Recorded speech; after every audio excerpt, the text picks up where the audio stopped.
Yang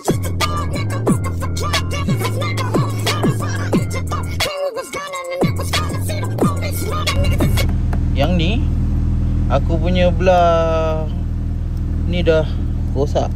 So jadi kita nak cabut ni, and then kita akan pasang. Alright, so jom. Okay, dia senang je nak buka door panel ni. Kalau kau nak buka door panel penuh, kena screw kat sini satu. Tapi yang besar punya enjin aku kuat sangat ni,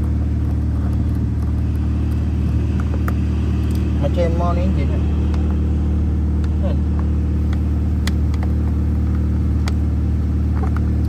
Okay, bawa keluar skru ni tak atas ni. Lepas tu pop up dia.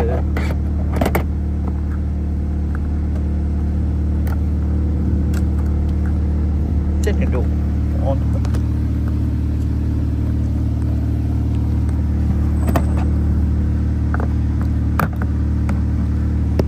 Sekejap.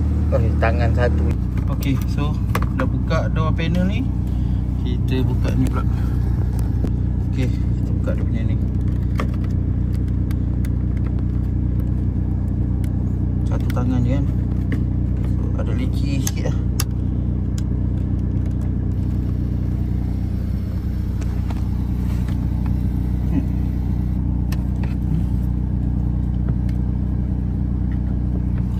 Satu tangan.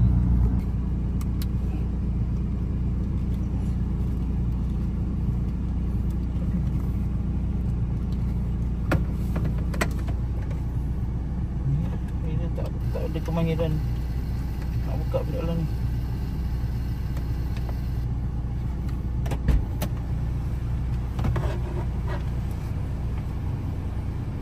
Tekan.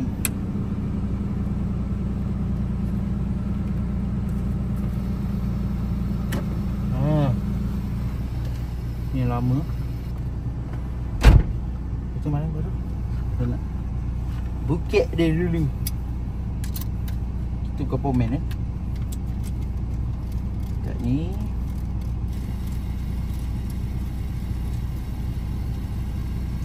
Ini rosak.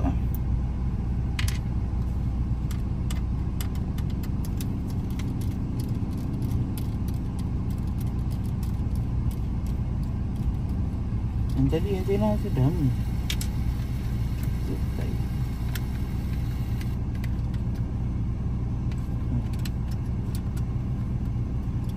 Kita tengok yang model yang kita ambil tu.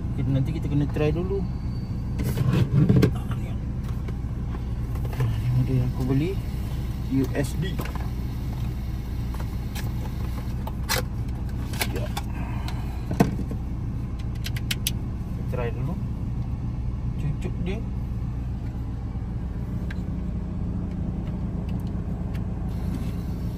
Ada lampu nyala.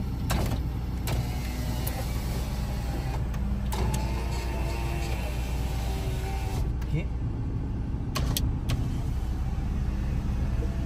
Punch it. Belakang.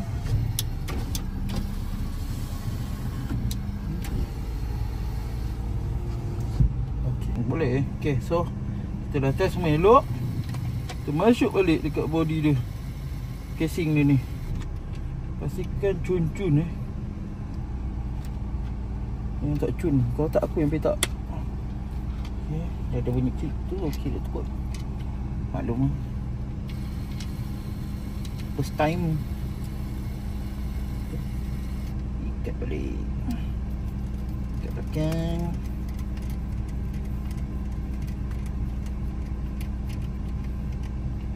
Okey, yang ketat sangat patah lah. Ini dah ada plastik.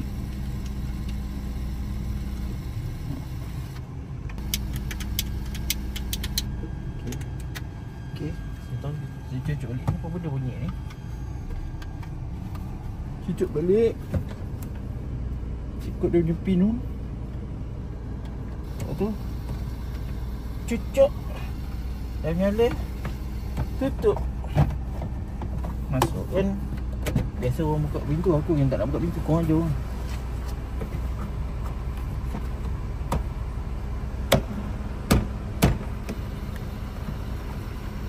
depan.